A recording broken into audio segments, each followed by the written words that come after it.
So, so this slide really talks about, we're going to talk about agency contracts. We're going to talk about property rights. Really, to me, the real estate course is like learning a foreign language. A lot of people worry about the math, but it's really the definitions that can help you pass the exam. And again, you can see I'm talking here, so you have to wait till this finishes. Now, hopefully within the next couple of weeks, I'll have the new material all posted. And if you don't want to listen to my voice, there's closed caption. And actually, I have a cartoon of me that will be replaced. And so we have closed caption. We have a lot of really cool things we're adding, and I'll show you that in a little bit. So that's kind of the first slide. And then I just want to remind you that you got to wait for the seek bar to finish because it is timed. So let's talk about this right here. And this is kind of important. And I wish I had my, let's see here. Let's try this maybe. My iPad. But what you need to understand here is there's a couple of things that we need to know here. And I'll bring up a Word document. Maybe that would help. I'm a real visual person when I'm instructing. We have somebody else logging in. So I'm going to do a new share on my Word document here, and we'll just kind of try to go through this together.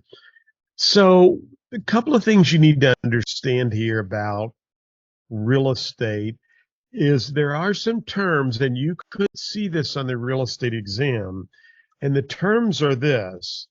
We talk about real estate, real property, and what we call we have real estate, real property. Oh, the other one is land. Okay. Now, these are definitions. All of these mean the same thing. But on the real estate exam, land, what I want you to remember is it's the natural items. And really, that's all you need to kind of remind yourself of. When we talk about natural items, we're talking about trees, rocks, soil, anything that is natural. Okay. So just that's all you need to kind of remember. Real estate is not only the natural items from above, but also any man-made items like the house or a fence or a garage. So it's a natural items plus, I should have put a plus sign there, plus the man-made items. And real property is the natural items. It's this thing above. The man-made items, I'm a creative speller, and what we call this thing called the bundle of legal rights. Okay? And that is, I'm going to highlight that. That's really what you need to know if you wanted to write these down. That includes things like leasing your real estate, financing your real estate, selling it, giving it away, and so forth. Now, on the real estate exam, they'll use words such as freehold and non-freehold, and they'll use other kinds of words, but don't let that confuse you. It's just that real property includes all of the bundle of legal rights. Okay, so for the exam, you could see you, and these will be kind of free questions, but they will ask these like, real estate that includes the rocks and the tree. If it's natural, it's land. If it's real estate, it would be land plus man-made items. And if you see real property, that definition includes all of those rights that we have. And I'm trying to think of the one word they use there. I have a question, and we'll probably go over it here in a minute, but that's how that works. So that's what you could see from this specific chapter. Anybody have any questions, just raise your hand or you can jump in. Go ahead, Marla. What did you have down after bundle of rights, bundle of legal rights on your notes? Yeah, so what I had there, and thank you, that's a great question. So under is things like, your ability when you buy real estate, you actually get a lot of rights with that. And I kind of show this bundle of sticks in the course. So when you buy real estate, I have the right to lease the real estate. I could rent it out as an Airbnb. I can take a loan out on it. I can give it to someone. I could, exclude people from coming on the property. I could create restrictions for future owners. My wife and I, when we owned the Blueberry Blackberry farm, the owner had a restriction that said you could have no other businesses on the property. And so I had to abide by those restrictions. Now, had that not been there, my wife and I thought of a lot of different things we could have done with the property to help us survive that storm we were in. But unfortunately, we couldn't do that because we couldn't operate any other type of business except for a blueberry farm. Does that make sense? Yes. Okay. Did you know that, John, when you bought the place? I did know that, yes. And I never thought I should have probably said, because he had just split the farm up, and it would have been very easy for me to have said, and he really wanted to sell it. He was a friend of mine, and I should have said, look, Jerry, I'm not buying it with those restrictions, but I didn't do that. And so it's my fault. Gotcha. But yeah, I did know that. So, and so we'll build on that when we get into chapter 3, but that's kind of, those are the 3 definitions you need to know there. Now, the other thing they like from this chapter, there's only, I don't want you to you have to go through all of the slides, okay? But I don't want you to so here again, land, it's the surface. And that's the other big thing I didn't talk about there is when you buy real estate, you actually own to the center of the earth and out into infinity. I used to say the heavens, but some people get offended, and I don't want to offend anybody, but you own up into the air.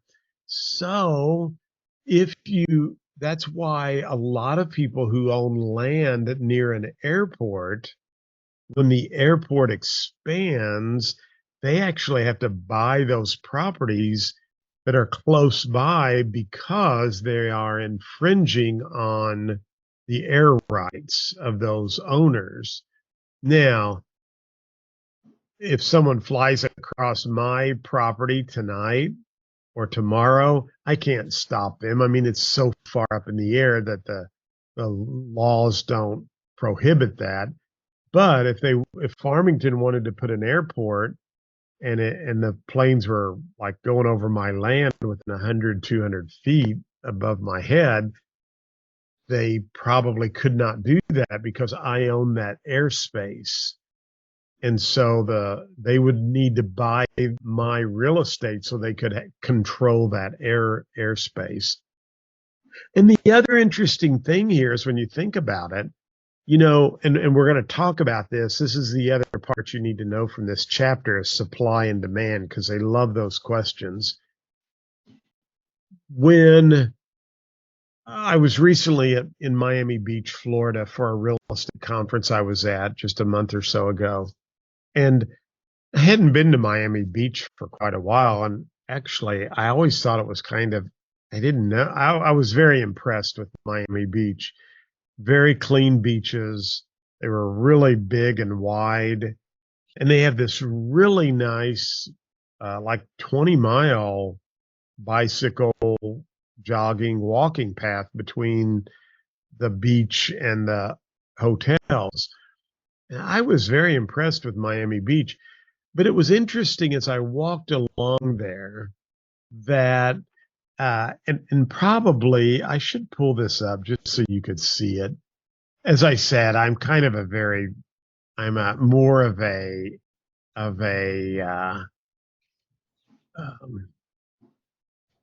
I'm more of a visual person. So I'm going to just share this screen with you so you can see this here. This is my photos here. Okay, so here I am. Here's that path. These were some people that you can see the path right there. But this is what I was wanting you to see right here is I was looking at this building here. Now, here's this building you're looking at, and the ocean's like right across the path. But see, if you bought this tract of ground here, you own the air rights going up in the air. So you literally can sell off these blocks of air, and we'll talk about this in legal descriptions. So you can see that with supply and demand, depending on the location, if you owned a tract of ground that faced the ocean, it's going to be worth a lot of money because, I mean, these apartments are probably selling for, they're selling for a lot of money. By the way, I was with a lot of, and I'm licensed in Florida as well, and I do a lot of work in Miami. And I'm probably going to start trying to sell more in Miami because I'm with these agents, and their commission checks are like $300,000 and $400,000 by selling these properties, and they're selling them all the time. But can you see now how that makes sense as we move on through this information that you own down to the center of the earth and out into the heavens? And so, here's the term land refers to all of the following except. Now, I want you to get in the habit. I was on a podcast this week and they were asking me, what's the key to passing the test? And I said, well, there's several keys, and I'll be sharing those with you throughout our training. But I said, the first key is you got to read the question 2 or 3 times, because sometimes you can read these and you miss that word except. So the term land refers to all of the following. You might miss this if you, but remember, land is a natural item. So minerals, a log home would be man-made, right? Air above the earth, trees. So the correct answer is a log home. A log home is part of real estate. It's natural plus man-made. That's what we're talking about here. And so land is considered to be, well, it's always indestructible. And when I used to teach live classes all the time, I used to tell the story of when I was with my parents. I was just a kid, and we were over in Southern Illinois, and my dad was talking about the strip mining and how they had just really kind of tore up the land. And we have a lot of that near where I live in Potosi. where they've done a lot of cobalt mining. And when you go over there, it just really the land looks destroyed. But if you stay there long enough, you'll see some person driving a motorcycle over the land, or a dune buggy, or, you know, the Polaris. So that land still has some value for people who want to ride motorbikes or off-road bicycling. So just remember, land's always indestructible. Now, they do love these questions about supply and demand that we'll get to. But this is the other thing. Real property includes the bundle of legal rights. So that is your right to sell it, to lease it, and all of those items. According to textbooks, real estate can mean several things. Which of the following do not fit into the definition of real estate? And that would be farm equipment, because this is considered personal property. Now, we haven't gotten to that yet because that's in chapter 2. But if we, and by the way, you can always go back. But, you know, a newly planted rose bush, that's land. A garage, that's part of real estate, man-made. A fence along the back property is man-made.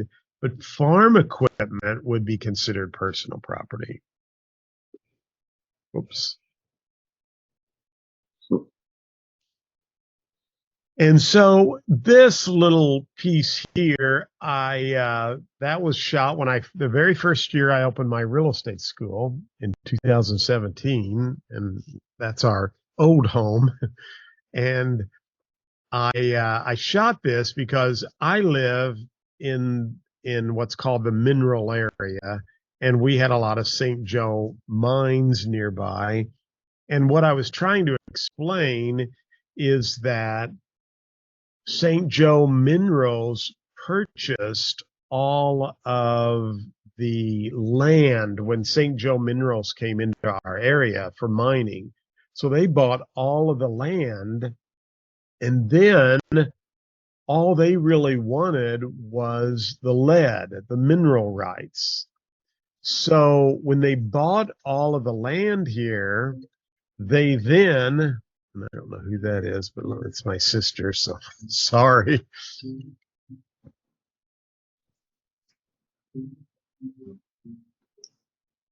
Sorry about that. I need to put my phone on do not disturb. So St. Joe Minerals purchased all of the land in the area, and they started mining down below.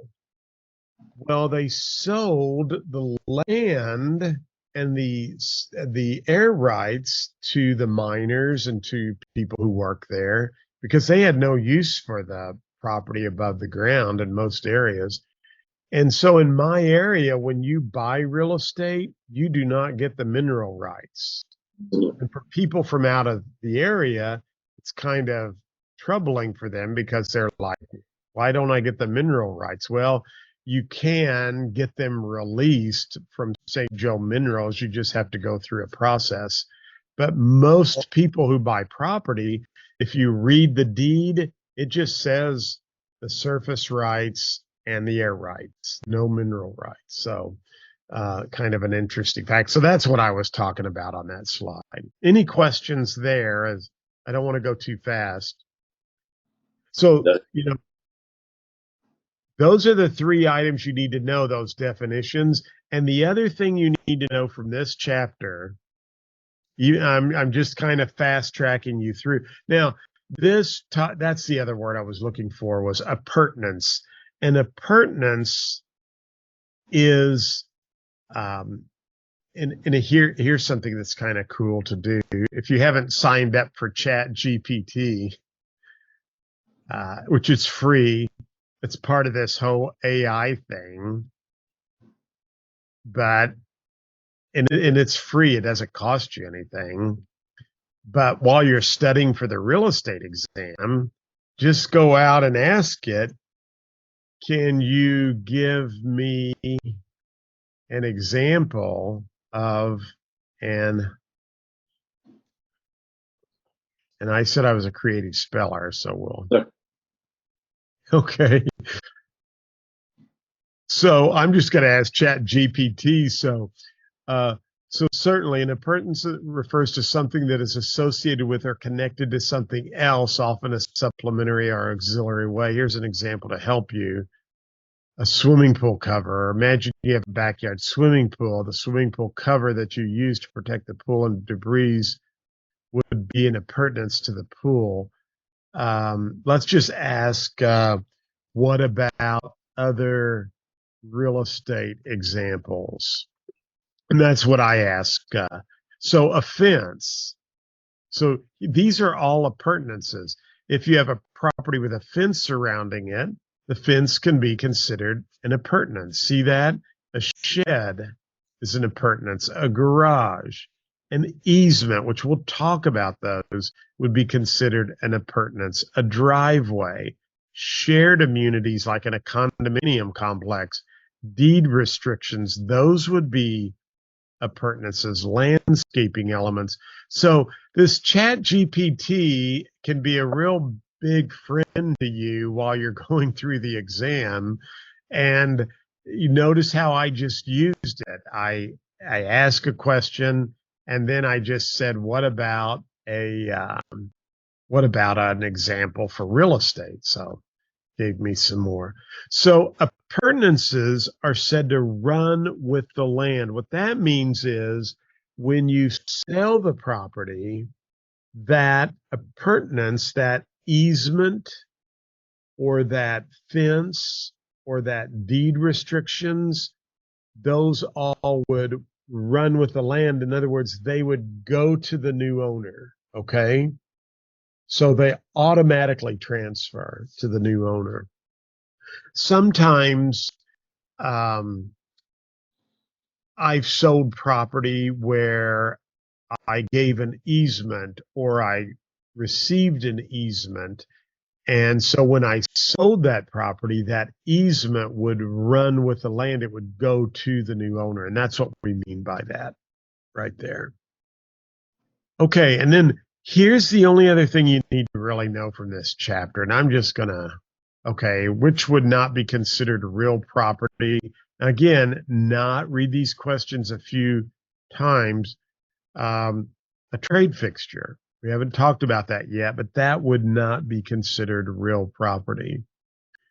The phrase bundle of legal rights is properly included in, well, is it the legal description, leases for the more than 1 year?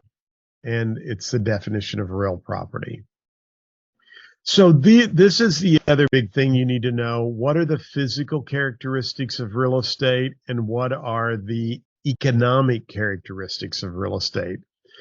Physical real estate's scarce, or pardon me, economic characteristics, it's scarce, permanence of investment, area of preference or situs, and improvements.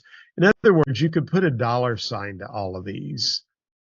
If I go down here, go back to physical characteristics, it's unique, it's indestructible, and you cannot move it, okay?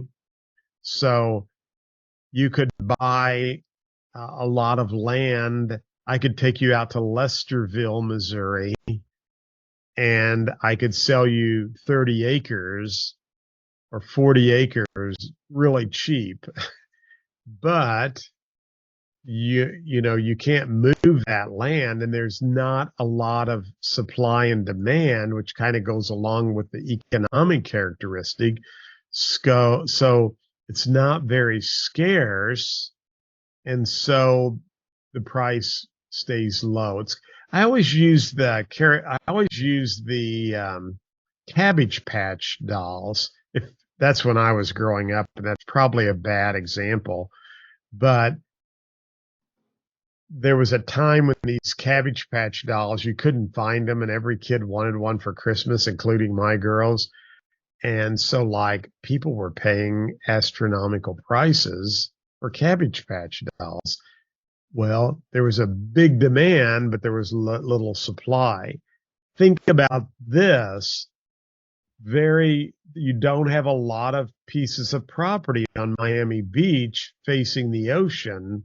And so since property is scarce, and since you can, do a lot with it, the value is going to go up. So those questions right there, you're going to see these on the test. And what I like to tell people is just read through it and think about it, because those can be challenging questions. They're really challenging for me too. But you have to ask yourself, because these questions are going to be kind of chunky with a lot of stuff. And you'll have to read it 2 or 3 times, and you have to ask yourself, well, would the value go up or down? Like, they love to ask a question, if new construction was increasing and jobs were decreasing, and they give you these scenarios, what would that do to pricing in the real estate market? That's a classic question you'll see.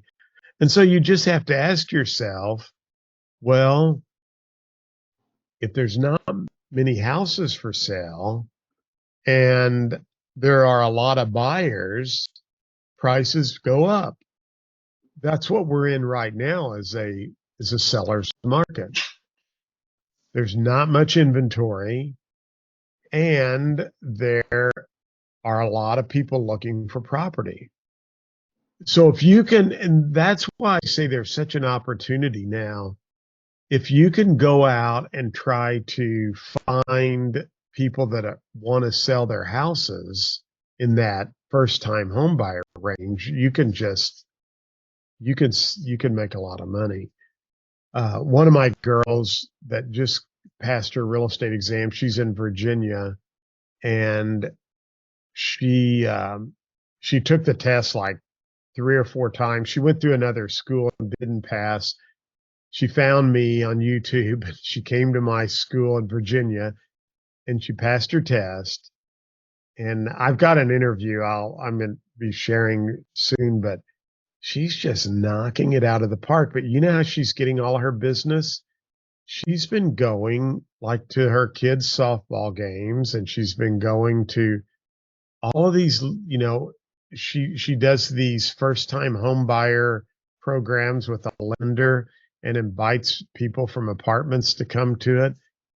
And she's closing a couple of deals a month, and her average sales price is $350,000. And she's a single mom with 2 children in Virginia, and she's just doing phenomenal. But I mention all of that just to say you're going to see questions about physical characteristics and economic characteristics. And you might see a question about real estate, real property, and land. And that's pretty much what you're going to see from chapter 1. Any questions there? And on those economic questions, yes, Sheila.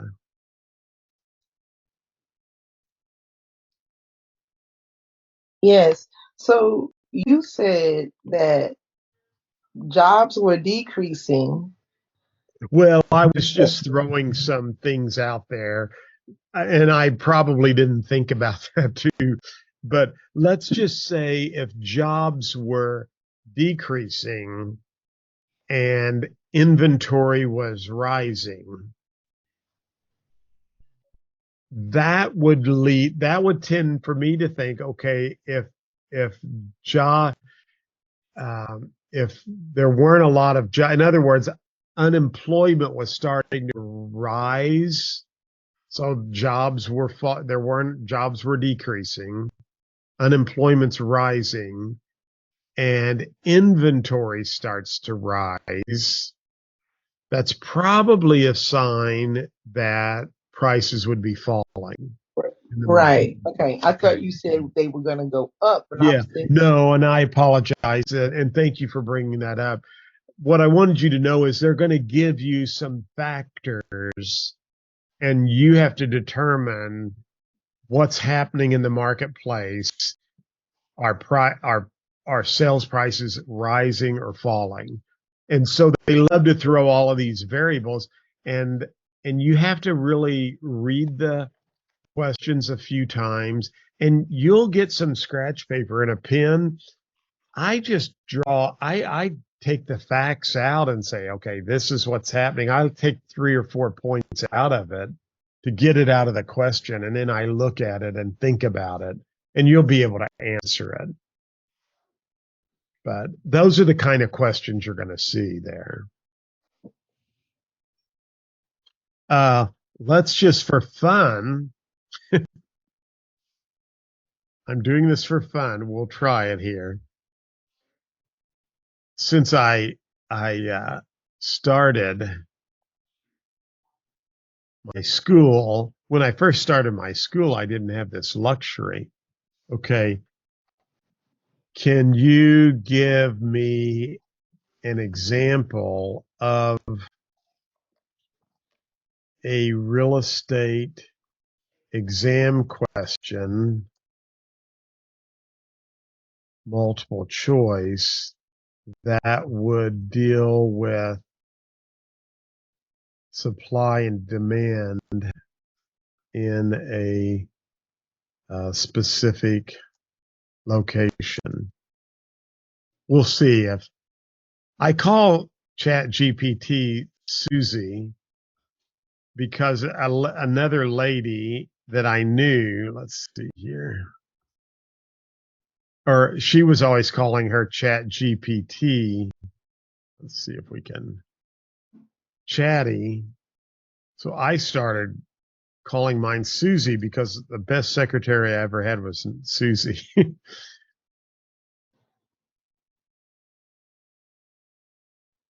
Not giving me an answer now. Let's see. We'll give it a second. But sometimes I might go out and just give it a scenario, and it'll give me actually a multiple choice question. Try it one more time. Let's do this. I'm going to refresh my screen here.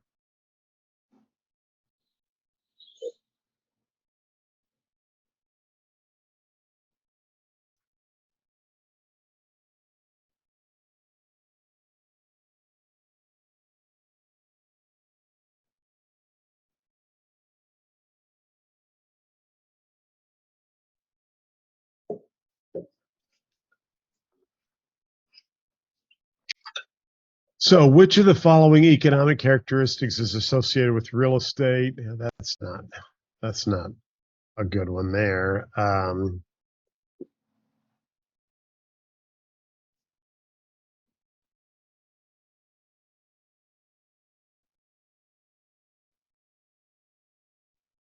think there must be a lot of people on ChatGPT tonight. All of us, for sure. Yeah.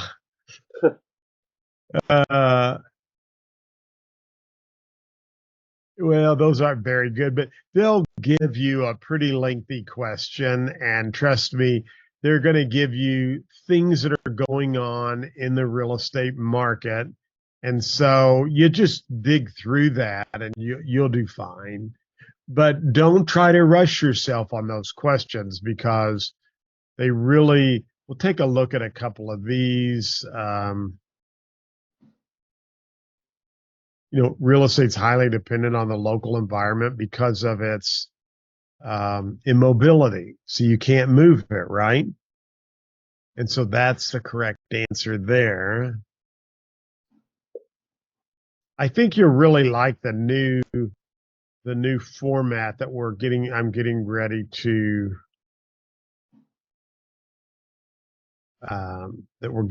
to launch. But okay, so, and then we have the flashcards you can go over. But what I really covered with you tonight, those points, those are the main topics I would know for Module 1. That will get you going there. Now, Module 2, and by the way, for next week, if you can at least try to get through the first 5 chapters, I think that would be great, okay? Because I'm going to try to pick up and go through these 5 chapters. And each week I want to try to do something on some math for you. So I'm going to hit restart here. In chapter 2, this just really deals with personal property and trade fixtures. And really the only thing you need to know on this, don't let this chapter hang you up too much. Just remember personal properties, anything that's movable, okay? Now, these are some other names for personal property that you could see on the test. So just write in your notes, chattel, personality is it? That means personal property. It's movable. In my office here, I have, pick this up just so you can see. Right there, I have a flip chart that's movable, right? The desk behind me is movable. But I have those lights up there mounted I don't have on tonight. Those are attached to the wall. That would be more of a fixture. That bookcase is movable. But anything that you have in your house that is attached is considered a fixture. So curtain rods would be a fixture. Draperies, because they're movable, are considered personal property. But on the exam, they normally want to, you just have to ask yourself, has that been attached in such a way that to remove it would damage the property in somehow? If it's got screws or something like that, it's considered a fixture. A dishwasher in your, that's built in is considered a fixture. Now, a refrigerator would be personal property because it's, unless it was built into the wall somehow. A range would depend. Is it a built-in or is it a freestanding range? On the exam, I think most of these will be pretty clear-cut. You could see a question about how do you transfer personal property? And we use what is called a bill of sale. That could be a test question right there. They could ask you a question about how do the courts look at personal property? Well, the courts, and I've got that right here, I think. I'll come back to this. This could be a question here. You can move it, it's personal property. So I want to,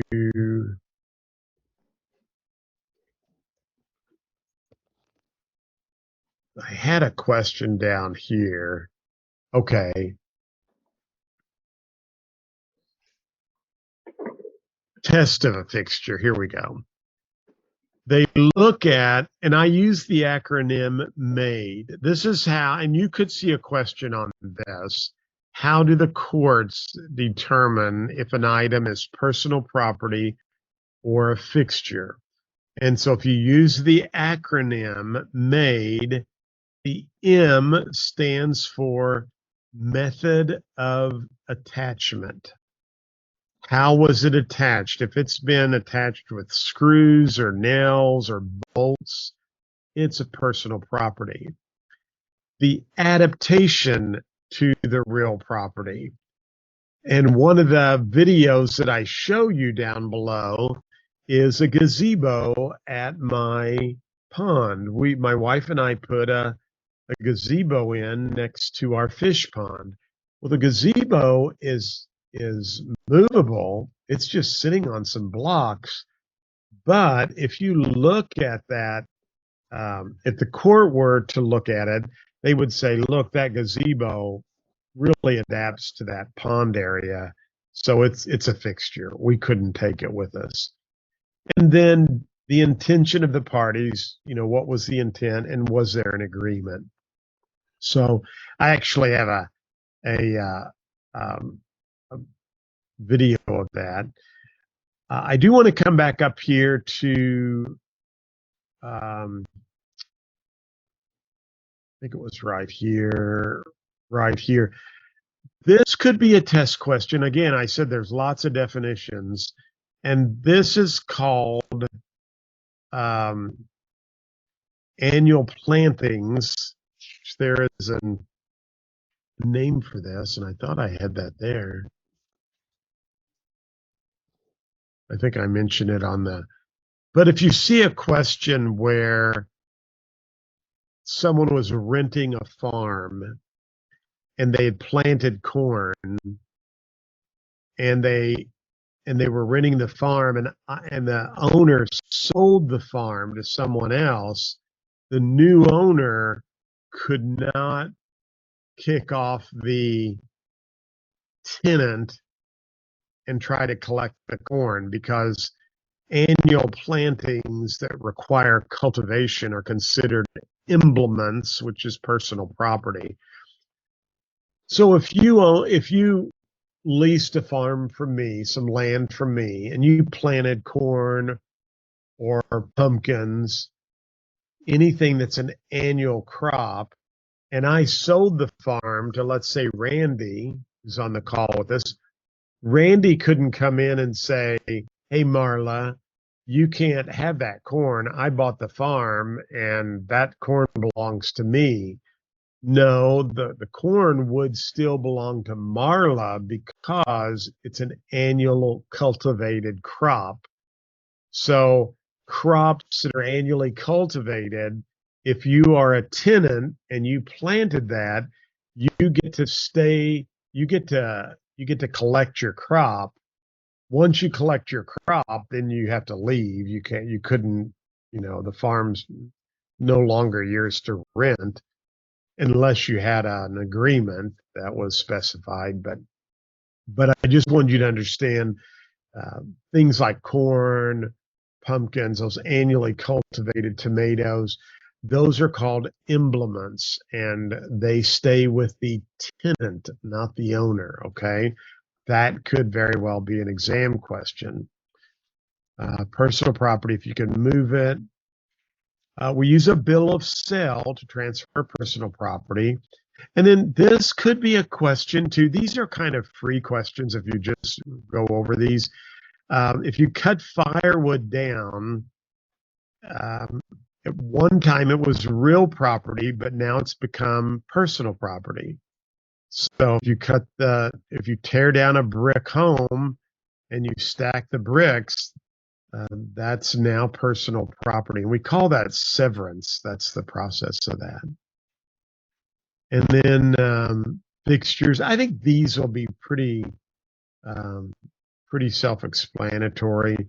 I have this kind of right here. This would be a fixture. That's a fan over the range.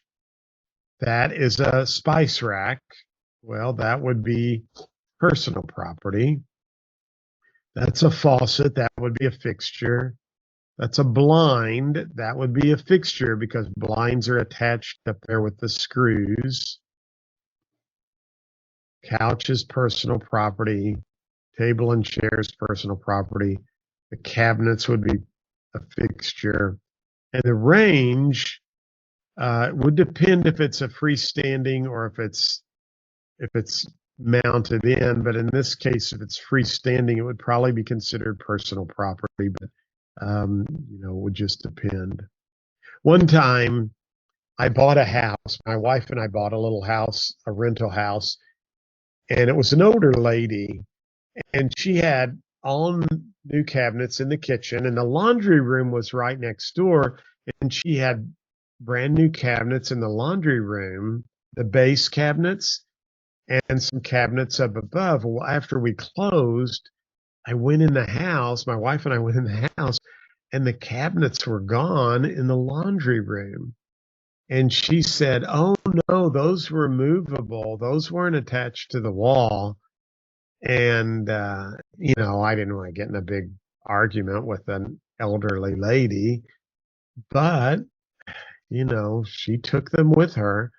And boy, it taught me a good lesson to, you know, ask or check, is that attached to the wall or is that movable? You don't want somebody trying to take something like that out. So anyway, any questions? I know I covered a lot there. Is this helpful for you? Or normally I have the board over here and I'll have that next week, but okay. Couple of other things I want to go over here from this chapter. And so I really want you to dig through all of this stuff so you don't think it's too difficult. You will probably see a question about trade fixtures. And here's what you need to know about trade fixtures. They are installed by the tenant and they can be removed before the expiration of the lease.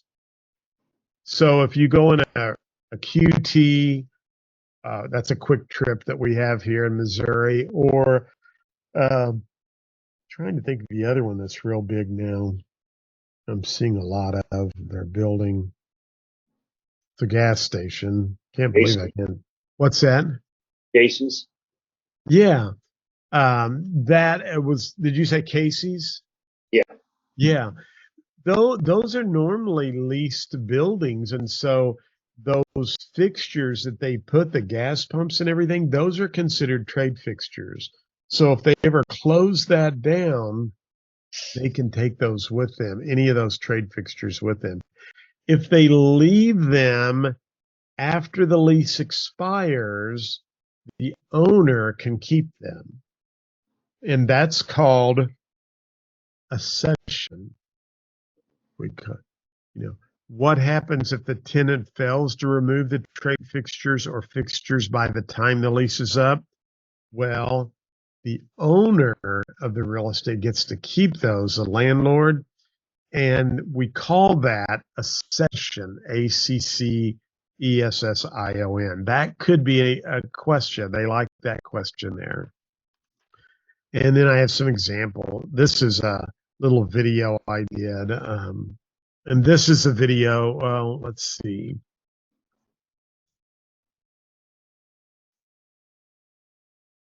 This is the video here. And I just wanted to show you this. There's our gazebo, and this is our fish pond here. And so this is movable. They brought it in back here and set it on, it's just on blocks. But because it adapts to this whole area, it really would be considered a fixture. That's how they do that.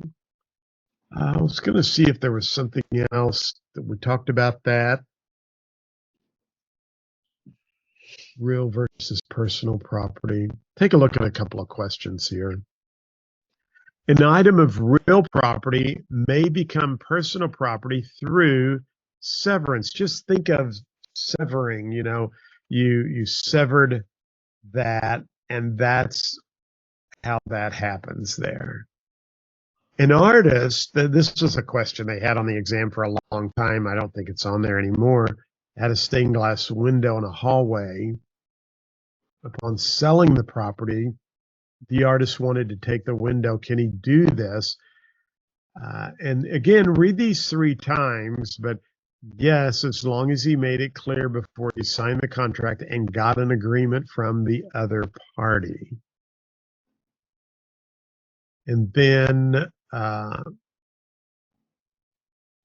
just take a look at one more here. What happens if a commercial tenant does not remove their trade fixture before the expiration of the lease?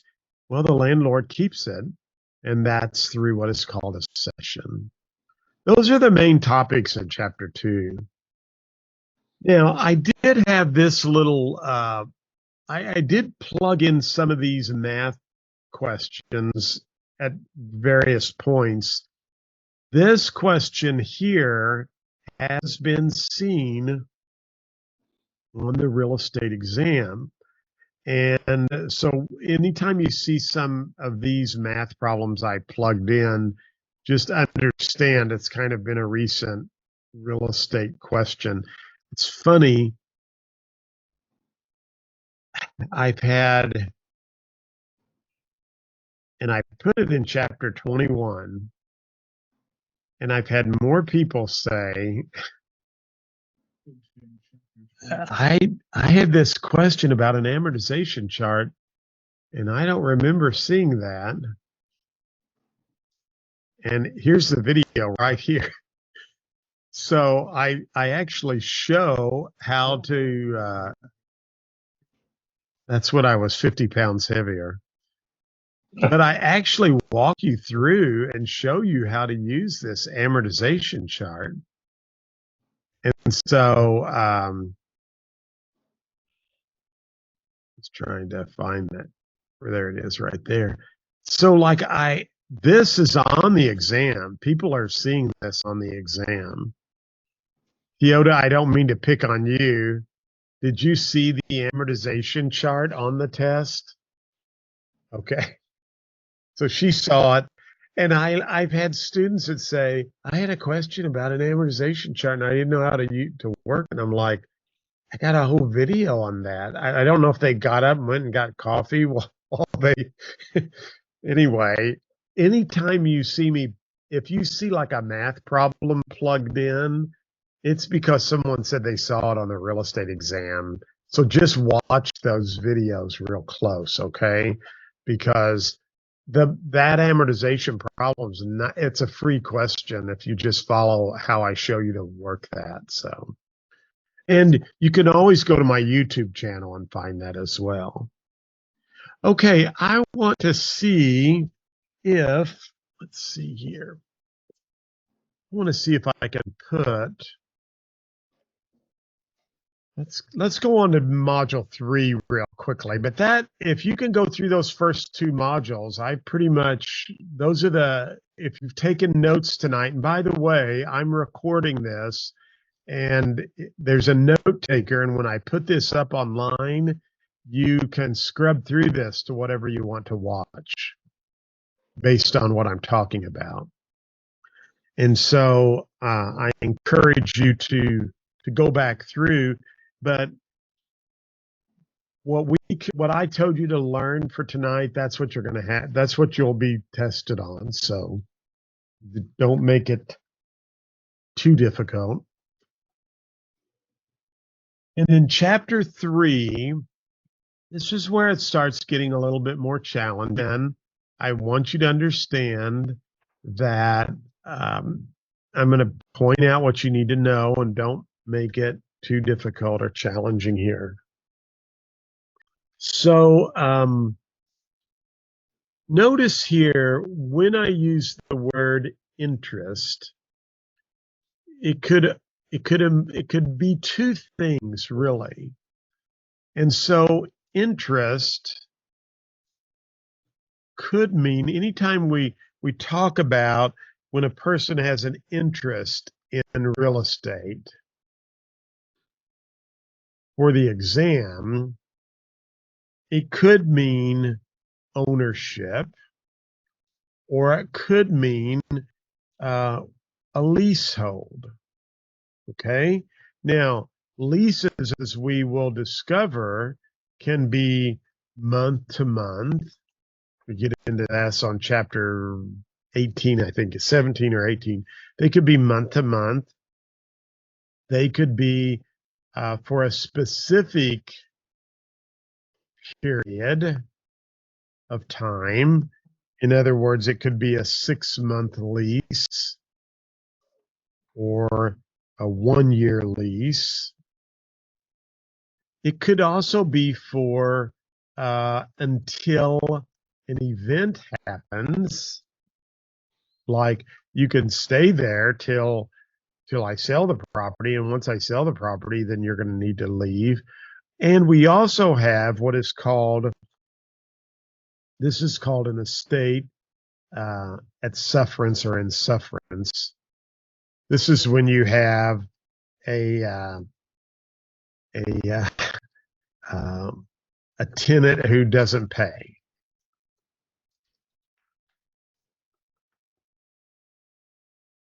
or a tenant, and I had one of these this summer, who won't leave. My wife and I bought a house. And by the way, to me, one of the great things about getting your real estate license, even if you never sell a piece of real estate, is the ability to spot good buys. And I had and first of all, whenever I have a house, whenever someone wants me to list their house, I never say, "Oh, I'll buy it for that price." I always put it on the market, and if most of the houses I have purchased and bought and made money off of were homes that everyone else turned their nose up to. But I saw something special in that house that I thought, if you got the people out of there and you painted and you moved this wall. My wife and I were doing that long before HGTV. If you put some wallpaper up and you did this, you just kind of get to you kind of get to know the market and what's happening. So I bought a house this summer. I haven't bought a house like this for a while to fix up, and the house had the people, literally you couldn't walk in one room. It had so much trash. And so nobody wanted the house because these people just were like hoarders to the nth degree. And my wife said, "I don't know if we should buy that or not." And I'm like, "Honey, I really, I think once we get everything out, it's a good deal." So I couldn't get them out of the house, and I wouldn't close on it till they were out. And so they were really what you would call an estate at sufferance. They weren't paying and they wouldn't leave. Finally, we got them out of the house, and I paid for a dumpster that they filled up twice. Oh my God. And then my guys filled it up 4 more times. I spent nearly $2,000 in dumpster fees. It was $300, and I think 5 dumpsters we had. I did twice for them and 3 or 4 times. But anyway, finally got everything. I have pictures of that I could show you too. It was pretty bad. And but that was an estate at sufferance. Now, those people, when they rented it in the beginning, had an interest in that property. They had quiet enjoyment. They were tenants.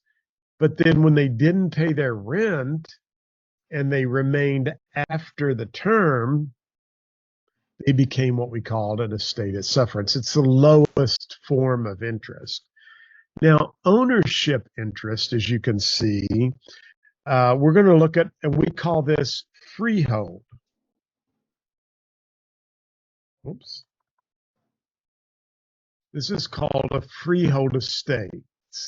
And then we break it down by fee simple. But, on the exam, that's not going to trip you up that much. You're going to be able to determine that somebody owns something or they don't.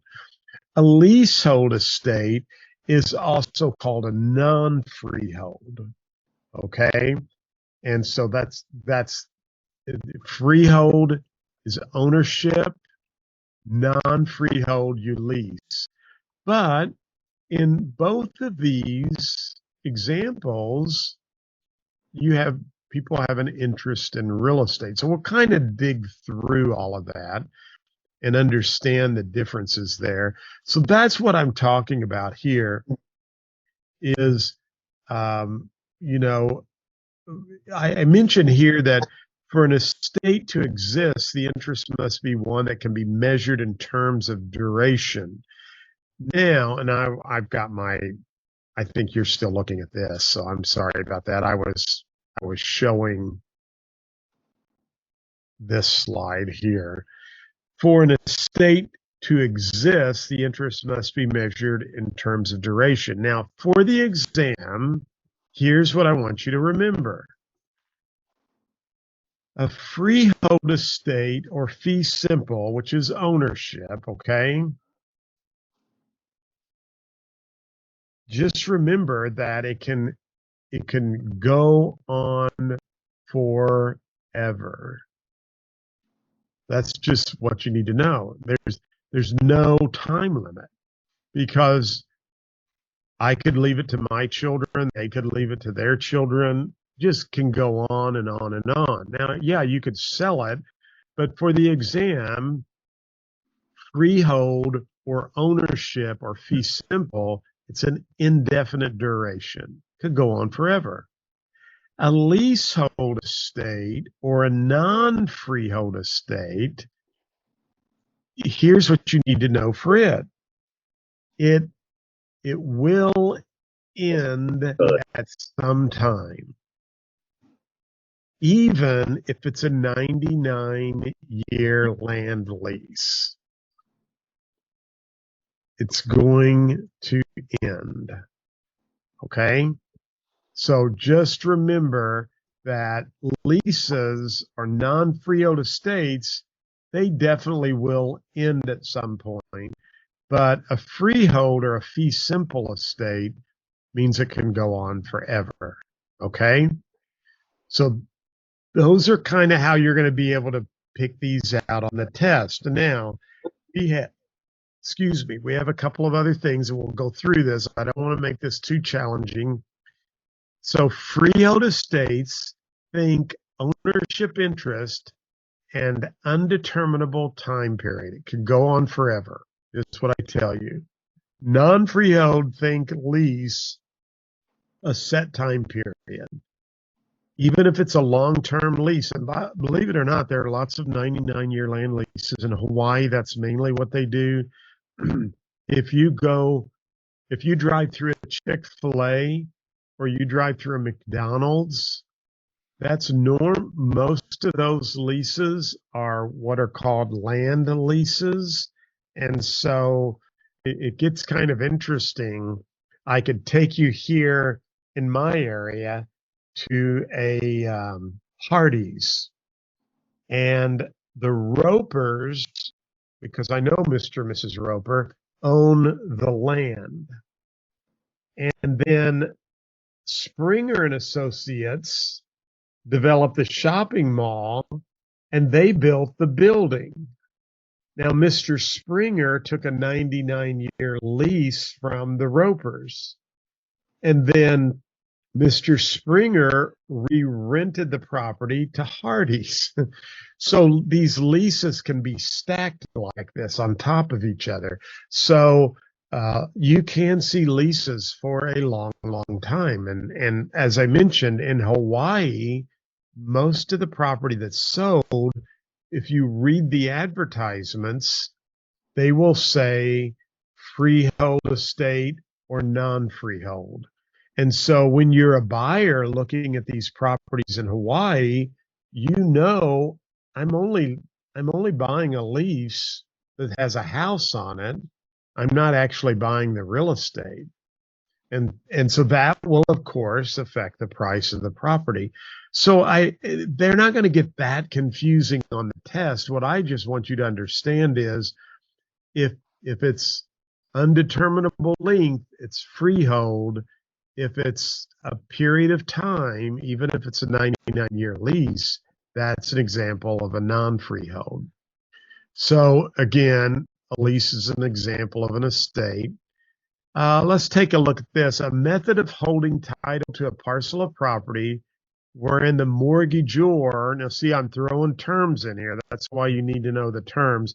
And we haven't even gotten to mortgagor. The borrower does not actually own the property, but instead has a long-term lease, which the property would be, well, it's not a fee simple. It's not a freehold estate. Is it a long-term lease or is it a leasehold estate? Now, this is a tough question, and that's why I'm going to read it again. A method of holding title. Title's another word for like a lease to a parcel of property wherein the mortgagor borrower does not actually own the property, but instead has a long-term lease with the property would be, well, I know it's not a freehold estate because that's ownership. And I know it's not fee simple, that's ownership. So would it be a long-term lease or would it be a leasehold estate? I'm going to go with this one.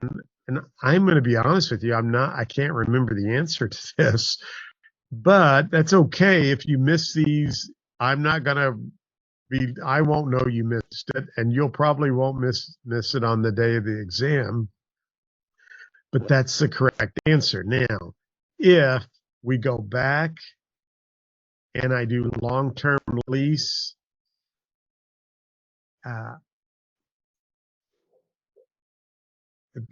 it's a leasehold estate because the mortgagor is holding title to the property. But don't feel bad. And by the way, I give you audio feedback if you do miss it. So fee simple. This is another thing I would take a note of. Highest form of ownership you can have. And there are no strings attached. Now, when my wife and I owned the blueberry farm I told you about, and it had restrictions on it, it would not have been a fee simple estate because it had strings attached, didn't it? And we're going to talk about what it was in a minute. But if you buy property and there's no restrictions and there's no, you get the air rights and the mineral rights and everything, that's a fee simple estate. By the way, you can have fee simple interest to your block of air in a condominium, or you could have fee simple interest in your mineral rights. And that's one of the things I kind of, I'll use the little annotation tool here just so, because this is important for you to know. Draw, let's see. Got a question for you. Yeah. So would it be fee simple if you still had an HOA fee? Yes, it could be. It could be, yes, because that would not, the thing we're talking about, Randy, would be, that's a great question, thank you, would be really things that, like restrictions on who you could sell it to and what you can do with the property and so forth. Okay. So remember, I said you own your property out to infinity. This is the surface of the earth here. I'm drawing with my mouse. And so you own the air rights out to infinity, and you own the mineral rights right down below your property. Well, these rights not only can be sold horizontally, but they can be sold vertically as well. So if you remember what I was mentioning to you, change colors here, you could have fee simple interest in the mineral rights.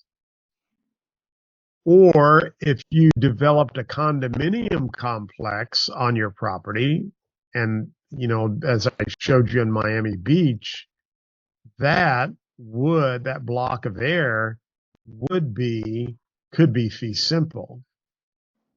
So I just want you to know that rights run. Now, they're not going to get into any kind of question like that on the exam. I don't think you'll have to worry about that.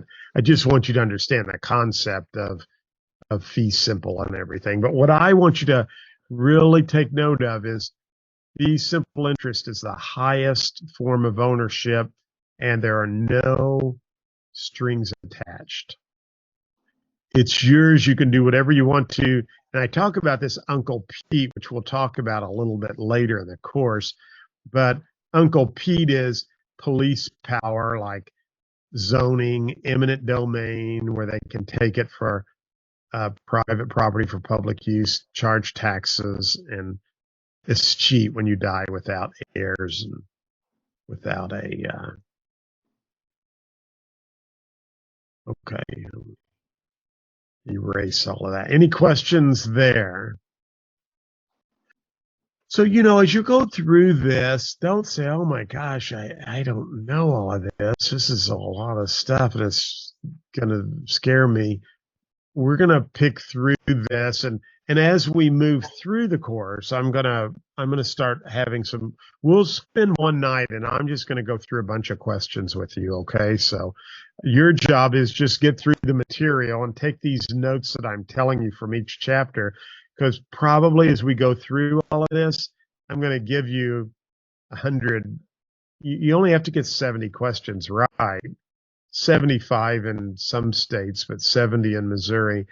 And so I'm going to probably give you a good 100 of the, tips to say, this is probably going to be on the test. And highest form of ownership, be simple. Again, I'd read those questions a couple of times. Bob Jones owns a parcel of real estate. Bob dies and leaves his property to Susie Carr. Carr now owns the best type of estate one could inherit. What type of estate does she own? Well, it's fee simple. Remember, that's the best type. A non-freehold estate's a lease. A life estate we haven't gotten to yet, but fee simple, best type of property you can own. My microphone's in the way. Now, I mentioned my wife and I bought our blueberry and blackberry farm, and this is really what we had. We had a fee simple defeasible, and even though it's a fee simple estate, it's limited to the occurrence of an event or events. Now, everybody gets really confused on this, and I don't want you to. So you can own my land, but there can never be alcohol sold on the property. Only a church, only for a school, no junk cars, okay? In my case, no businesses could be there. And I don't want you to really get hung up on this at all. All I want you to understand is, even though I talk about there are two types of fee simple defeasible, the first one is called determinable, so long while the property. I don't think they're going to get that in depth on the exam. You just need to know that if there's some type of condition or written, it's fee simple defeasible. Okay. Now, here's what I always tell people to remember. If they did ask you this question and they said, is it subject to a condition or is it determinable? It's real easy to remember. Condition, the C, you have to go to court. Determinable is automatic. So if you can kind of connect the dot there and just underline, if I was taking notes, what I would do is I would say, I would put, C and C for court. So if it's subject to a condition, you have to go to court to be able to get the property back. But if it says it's determinable, it's automatic. Now, in either way, you'd have to go to court. And I've never really heard of anybody seeing them get that specific. What you need to understand is just that fee simple defeasible means, and I have to teach this in the course, okay? So pardon me, you just have to study it. But just understand fee simple defeasible means there's some type of condition or restriction or something you have to abide by, okay? I think you'll be fine on the exam if you see that. But if you were to see a question that says, is this a fee simple,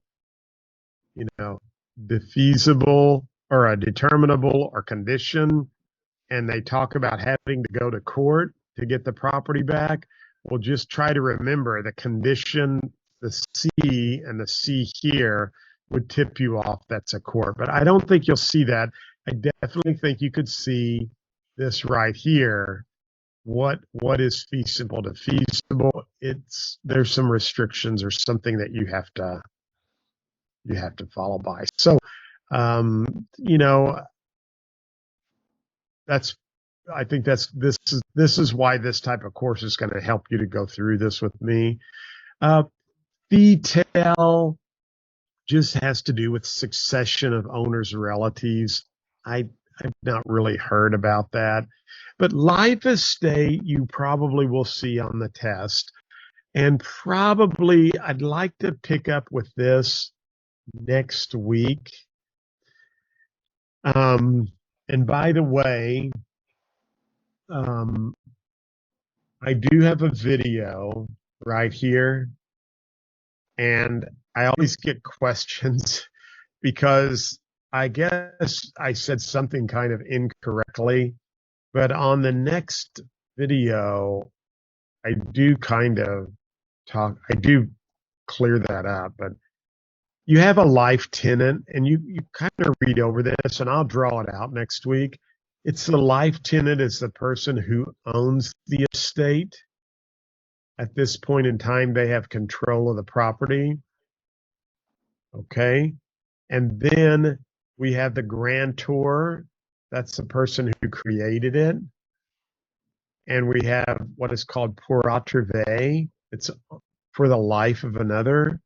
And we have a remainderment. That's who gets it when the life estate ends. So I'm going to kind of explain this to you here, and then I'll answer any questions, and we'll pick up on this next week. Life estates were used, they're used for estate planning.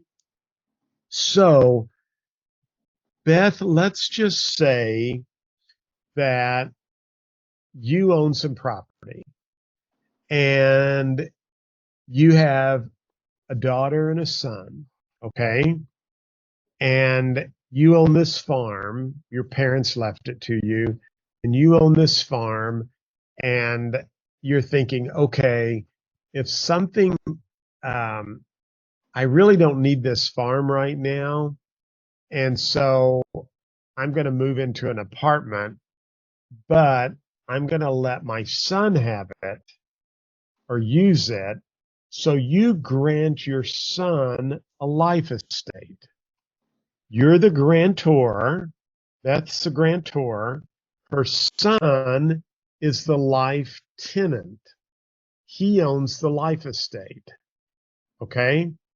Now, if that's the only way Beth creates that, if her son dies, the property automatically goes back to Beth. Okay? Automatically. So she's giving her son a life estate, but if he dies, she wants it back. Now, she could give it to her son and say, son, you can have the farm, but when I die, or let's say when my husband dies, I want it to go to your sister. So the husband would be the pour attrive. It's based on his life. When he dies, the property then goes from the son to the daughter. And that's probably, what I might do in my situation is a lot of times a husband and wife might grant their farm to their child, but they may base it on the husband's life, because the husband says, look, when I die, I want that farm to come back to your mother because she's going to need to sell it to have the money to live off of since I'm no longer here. You see how they would do that for estate planning? So you have a grantor, in our example, Beth. She created the life estate. You have the life tenant. That's the person who has the life estate. and you either have a remainderman, that's who the property goes to if it's based on someone else's life, or if Beth dies, it goes to the remainderman. If there's no remainderman mentioned, it reverts back to the original grantor. Okay, so as you read through that, it'll make more sense. Now, here's what always boggles everyone's mind. Beth gave her son a life estate. He's the life tenant. He could take a loan out on the property. He could sell it. He can do whatever he wants to with the property. But remember,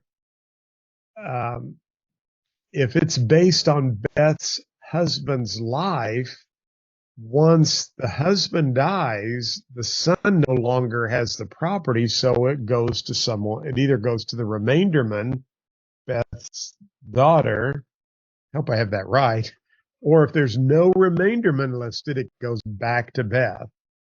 Does that make sense? And people always say, well, why would someone loan money on a life estate, or why would you buy a life estate if you're going to lose it at some point in the future? And I always say it's the same reason people go to the casino and spend lots of money playing gambling. It's a gamble. So,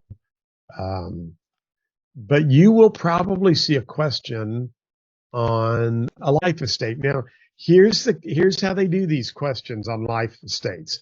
They're going to be like a big old paragraph, and they're going to have all this junk in there. Don't let that freak you out. In fact, here's what I've noticed with the test. The questions that have more words in the paragraph are just designed to beat you down. They're usually free questions. And if you drop down to see what they want you to answer, it's usually something really simple. And so they'll give you this whole scenario going on, and the question might be, well, what does the remainderman now have once the life estate's over? Well, they have it in fee simple. The life estate's over, and so they own it in fee simple. So let me show you this. I think I have a question of this here. We'll see if